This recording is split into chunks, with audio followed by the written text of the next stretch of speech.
শ্রীরামকৃষ্ণ কথামৃত। ঈশ্বর দর্শনের উপায়। মাস্টার, ঈশ্বরকে কি দর্শন করা যায়? শ্রীরামকৃষ্ণ: হ্যাঁ, অবশ্য করা যায়। মাঝে মাঝে নির্জনে বাস, তার নাম গুণগান, বস্তু বিচার এসব উপায় অবলম্বন করতে হয়। মাস্টার: কি অবস্থাতে তাকে দর্শন হয়? শ্রীরামকৃষ্ণ: খুব ব্যাকুল হয়ে কাঁদলে তাকে দেখা যায়। মাঘ ছেলের জন্য লোকে এক ঘটি কাঁদে, টাকার জন্য লোকে কেঁদে ভাসিয়ে দেয়, কিন্তু ঈশ্বরের জন্য কে কাঁদছে?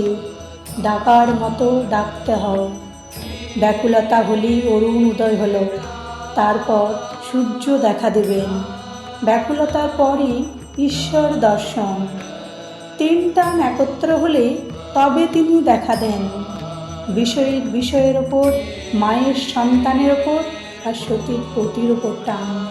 এই তিন টান যদি কারো একসঙ্গে হয়, সেই টানের জোরে ঈশ্বরকে লাভ করতে পারে।